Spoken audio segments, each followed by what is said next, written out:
Well, first of all, I think it's safe to say that the U.S. establishment is dead set against what Donald Trump is doing in Ukraine and with Russia.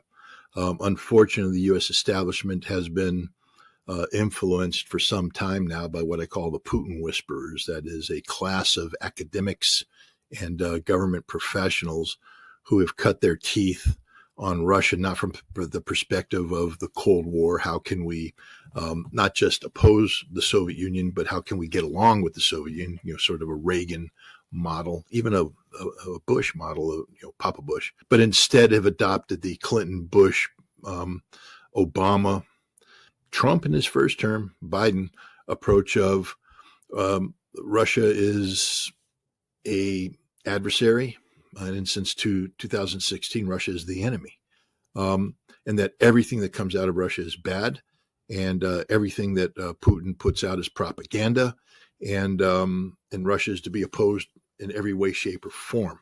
But it's not one that, if you take a look at it over time, you'll see inconsistency in it. But at least the inconsistency appears to be in a pattern, meaning that the greatest inconsistency is early on, as Trump tries to discuss Russia and discuss, the framework around which how he sees a negotiation taking place. And then you look at it as it progresses to where we are today, and the disconnect is real. I mean, what he was talking about as recently as September, October, November of this year, December even of last year, I'm sorry, and what he's talking about today, just merely months later, it's night and day. To this day, it's infected with Russophobia. And so what Trump is doing is so against the grain of what the establishment wants done. And so this is purely about Donald Trump. This is not some sort of, inertia or momentum coming from a reformed American establishment. Donald Trump is destroying the establishment, and then from the ruins, projecting himself forward, bounding forward with a new vision on how to interact with Russia. And my daughter went with me to Russia last year, December, January, to see Russia firsthand. One would think that would be something that would be desired by an institution looking to better know how to deal with Russia, that you would want an element of reality in there. And she wasn't, she's not cut from the Scott Ritter piece of cloth. That she's far more skeptical about Russia, far less willing to give Putin a break, far less willing to take what the Russians say at face value. She was a hardcore skeptic, and that's why I wanted to bring her, not to change her, but to say, if you're going to have skepticism, at least allow it to be informed skepticism. So you don't say the reason why I'm skeptical is because my professor told me to be skeptical. The reason why I'm skeptical is because I went to Russia, I saw this, and I have questions and I don't have good answers for it. That's fair. That's the establishment. That Georgetown is one of those institutions of higher education supposed to be encouraging open thinking and things of that. And they don't. They do the exact opposite. They just rubber stamp. They create these robots, mass production robots who are programmed to think one way and one way only. And then they go into the bureaucracy at the junior and mid levels. And these are the people that then eventually get to the top and are at the top of the pyramid calling the shots. The entire establishment is infected with Russophobia. So I brought her, and I would say that generally speaking, she came back with a more positive impression of Russia, definitely a more positive one than she entered Russia with. She still had questions, though. She was engaged in the process of trying to figure things out still, which is the way you want it to be. She got back to Georgetown, and instead of embracing this journey of discovery that she was on, they shut it down. How dare you travel to Russia? How dare you meet these people? How dare you go over there and get into the den of the beast? How dare you? How dare you? And they attacked her personally. This is in the DNA of the American establishment. I know this from firsthand experience on a number of levels. One is personal. My daughter went to Georgetown University, to their foreign institute school, to get her master's degree. And this is where the next generation of American diplomats, foreign service officers, the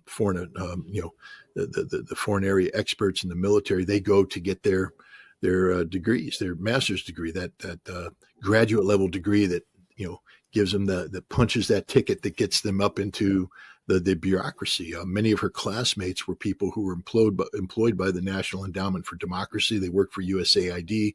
They worked for the various entities under the NED, the Republican Institute, the Democratic group, the group that works for the trade unions, and they were involved in regime change operations around the world. And I think what happened is that Trump has been exposed to reality. In that reality, the vectors of reality come in from two directions. One is direct connectivity with the Russian government, something he was unable to do as a private citizen. He is now able to do as the president of the United States. And it's amazing how if you have actual dialogue with the Russians and you hear the Russian perspective from Russians, how that is empowering in many ways. Because it's reality based. And Trump has said, I'm now seeing the perspective from the Russians, and that impacts his stance, for instance, on NATO. He now understands that Russia will never allow NATO into Ukraine. He understands why. And it's been incorporated into his negotiating position where it wasn't early on. And his principal counterpart in Russia is Kirill Dmitriev, who runs the Russian investment, sovereign investment fund. They speak the language of business. If you take a look at the discussions that took place in Riyadh, these discussions were driven by economic concepts. That the war in Ukraine, the conflict in Ukraine, was actually something that was put on the back burner, saying we agree that we need to find a solution, but that's going to be done by other people. We're going to talk about a bigger picture, and it was a much more mature dialogue and discussion than one could ever have anticipated coming from Donald Trump in November of last year, where his principal interlocutor on Russian issues was Keith Kellogg. Keith Kellogg was supposed to deliver the keynote address at the Munich Security Conference. And suddenly he's not in Munich. J.D. Vance is. He was supposed to go to NATO, but Pete Hegseth's there, and said, Kellogg goes on this sort of consolation prize tour. You get to go to Poland. He's not a key player, and any role he plays in the future won't be as the principal advisor, but rather as a person designated to implement concepts that have been derived by others. And I also think that he has the benefit of from people who are interacting with the Russians, again, at a level that they were unable to do under the Biden administration. Let's take, for instance, Wickoff, his Middle East envoy, who has turned into a Russian envoy now. This is a man who, traveled to Moscow just a week or so ago to liberate Mark Fogel. He has no Russian background at all, zero, but he's a businessman, and business is the language of Donald Trump. And I think a lot of Zelensky's support comes from Ukrainians who believe that he represents the conduit to the West, that whatever vision or fantasy they have about being part of the West, being part of the EU, being part of NATO, is contingent upon, his ability to interface with Western leaders and influence Western leaders. And that if it becomes apparent that he no longer possesses that capacity, that in fact his continued presence as the president achieves the exact opposite, as it appears to be doing right now with the United States. I don't think he is well served by his advisors in lashing out against President Trump, who is notoriously thin-skinned and takes everything personally. And you see that with the exchanges taking place right now. Trump is now taking extreme positions, which may be fact-based. I mean, I actually share many of the conclusions that Donald Trump is reaching. But, the thing is, this isn't something that Trump was saying a week ago. This is something that Trump's saying now, which means that, whatever hope Zelensky might have had that Trump would have held on to more moderate points of view that could have guided him in negotiations with Russia over the future of Ukraine, those are dashed because Trump now is literally saying the same things the Kremlin is saying about Zelensky without any prompting from the Kremlin. One, that shows that these are his true beliefs, and that this was the direction the United States was going to head in regardless under Trump. But two, he just made it easy for the United States to jettison Zelensky. And I think that's the direction we're heading right now. And it will come from within Ukraine. I think the moment the Ukrainian elites that have protected Zelensky and sustained Zelensky realize that the longer he is in power, the worse the situation is going to be for Ukraine. That today is the best day Ukraine's going to have for the rest of its existence. And if they wait until tomorrow, tomorrow will be worse. And one guarantee is the day after tomorrow will be even worse than that. It's just going to get worse. It is not going to get better for Ukraine. And the reason is because of its leader, Zelensky. I think most Ukrainian officials have acknowledged that without continued U.S. aid, military and financial, that Ukraine cannot sustain this conflict for very long. Some have put a timeline of 2 months. I will give the Ukrainians more credit than that, and say that they could probably hold out for several months. But two, the burden that will put on Europe is immense, and Europe's not prepared to pick up this burden by itself. They are talking about the various things they can do. And so far, Europe is not able to generate the extra $100 billion worth of aid that would be required to replace, the American aid stream. I mean, the key there is, how extensive is his power base in Ukraine? Meaning how, who and for how long is willing to support him, regardless of the cost. And I think that message is going to be, is going to resonate within Ukraine, within the elites, military, economic, political. And Zelensky is not long for being president of Ukraine. And every Russian I talk to, when they talk about how important this is, it's personal to them because they all lost family members. They all lost everything. And the tears come in their eyes. So, I went to a Russian war monument. I think it was dealing with Sevastopol. And you go in there and you go through, and there's this corridor where the names of the fallen are carved into a wall, and you hear their voices coming at you. And then you walk in, and it's like an auditorium, and you see the faces, and then it turns into the stars. And the implication is that 27 million souls are looking down on you and judging you every day for your actions to ensure that the way you live your life today honors the sacrifice they made to give you the life that you're living today. And this isn't propaganda. This is as real as it gets. And then she said something very interesting. And again, in the West, I struggle to try and impart on Americans how utterly essential the memory of the Second World War, the Great Patriotic War, is to defining the existence of modern day Russians, that it's not propaganda. It's not Putin doing this. It resonates with Maria Zakhareva cried when she talked about her mother and bread. I don't know if you remember that conversation. She talked about the importance of bread and why bread means so much to her. Because back in World War II, her grandmother sustained her mother on grams of bread, and they would starve to death without it. Bread was life.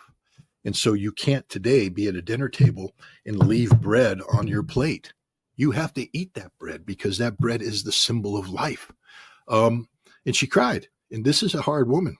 And so Maria Zakhareva goes on and she says, understand this, that if we let you back in, we understand who you work for, and you will be kicked out if your government ever disgraces the memory of the fallen, the role played by the Soviet Union in liberating Europe, defaces the monuments, belittles the sacrifice made in the special military operation, that Europe has to stand up and not just be silent about Russia's role in World War II victory, but to acknowledge it, and also to acknowledge that what Russia did in Ukraine was of an equal status to that.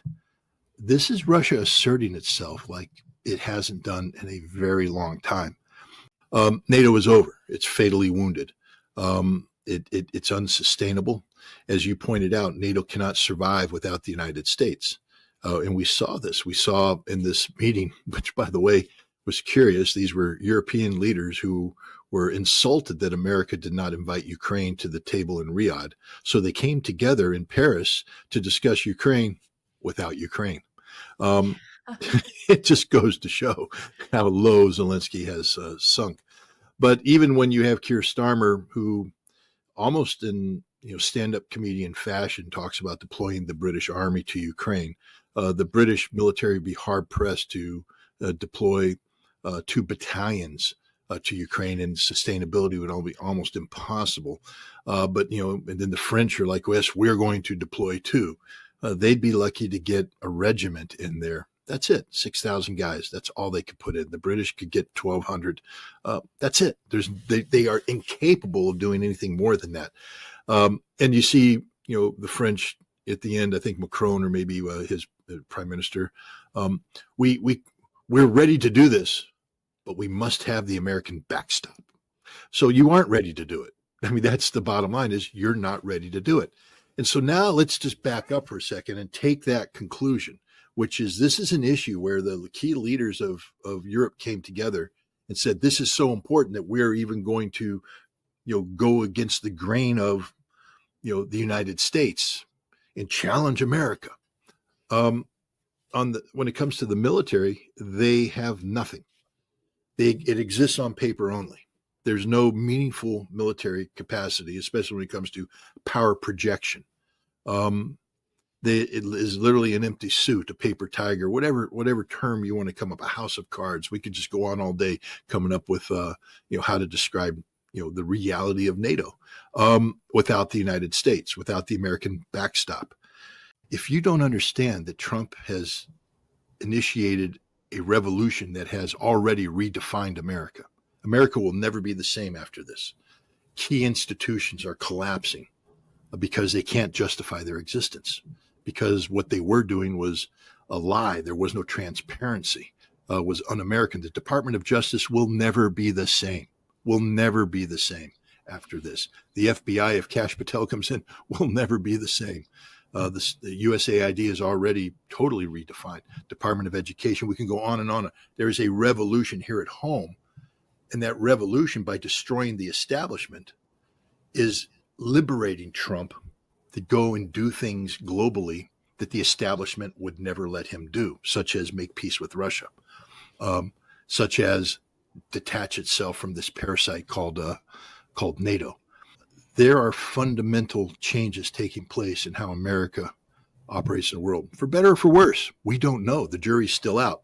But what we do know is that the game that you and I were talking about this time last year no longer exists. It's a completely new game with new rules that we don't even know what the rules are right now, because everything is so much up in the air. And the Biden administration was ready to have a nuclear war with Russia. We got a hint of that when the director of plans for the Strategic Command, the guy who does the war planning, spoke on November 26th, I believe, at the Center for Strategic and International Studies in Washington, D.C., and said that we are ready to have a nuclear exchange with Russia and win. I mean, so there's the fantasy that we can win a nuclear war, which is problematic. I mean, in so many levels, because you can never win a nuclear war. But their preparedness to do this. And when you couple that with a conversation I had with a senior Democratic congressman who was briefed by the CIA on their assessment about the Russians, I said, well, I know you can't get into classified briefings, but did they think the Russians were bluffing? And he said, no. The scary part wasn't that. He said that the CIA actually said the Russians aren't bluffing. He said the scary part was when the Biden administration said, we don't care. We're ready to have a nuclear war. That's how close we were. That's the mindset that existed there. And the Balts have to be very careful, because while the Russians are not inclined to do any major military operation against the Baltic states, it's not what they want. Russia's not going to stand by idly while the Balts try to destabilize Kaliningrad, which is Russia. and it will become violent very quickly and will end detrimentally to the Balts. And because NATO won't be able to respond, because the United States won't allow it to respond, it just further underscores the reality that NATO is, nothing more than a paper tiger. Europe's falling apart, and it's all over for Europe as it currently is configured, and we're looking at something totally new emerging. And this is where I come back to people who, try to belittle Donald Trump. And I think it's going to succeed, but that means that Europe is going to have to fundamentally change. We see a situation where Emmanuel Macron will definitely lose the next presidential election by 18 to 20 points to Marine Le Pen, who is no fan of continuing this conflict. Starmer's his support is collapsing. He'll be the sixth British prime minister in the last 2 years, or since 2016, so the last 8 years. But I mean, lately they've just been falling like flies. You've got potential change, dramatic change in Germany, change in Romania. I feel sorry for Meloni in Italy, because she's like, do I want to be, or anti-Europe? What am I supposed to be? I don't know, because Europe's falling apart around her. She was invited to, Mar-a-Lago to be with Trump, because I think, she's the one European leader that isn't permanently tainted with Russophobia. And the other thing that is happening now is that Trump no longer trusts Europe as a singularity. He has said this on several occasions, that he is stopping any interaction with Europe as a singularity, meaning that Ursula von der Leyen and Kallas, is she from Estonia? This new foreign minister of the European Union, Kelly Kallas, or something of that nature, who just on a daily basis is insulting America. Again, pro hint to people out there: you're allowed to hate us, really, and I think you have justification in many times to hate us. We haven't been the best of friends, and we haven't been good neighbors, and you can say all that stuff. However, we're still the biggest dog in the block. And the smart thing is to pet us and maybe feed us some treats. Right. Okay, that's the smart approach. Europe is being put in line. Trump will not deal with Europe as a singularity anymore. Trump has said that he will deal with Europe in terms of bilateral relations with European nations, which is the end of the European Union. But if you want to take the big dog who's already irritated, remove his food bowl, kick him, punch him, tease him, he's going to turn on you and swallow you. Europe has insulted America one too many times. Again, if you're going to insult us, be willing to stand on your own. Stand up and say, I am somebody that is capable of operating without you and willing to operate without you. So therefore, I thumb your, we can get into Monty Python insults, when you're not able to do that, when you are the dog that still has the leash attached, to the collar held by the person you're insulting, don't be surprised when they yank that over there and put you in line.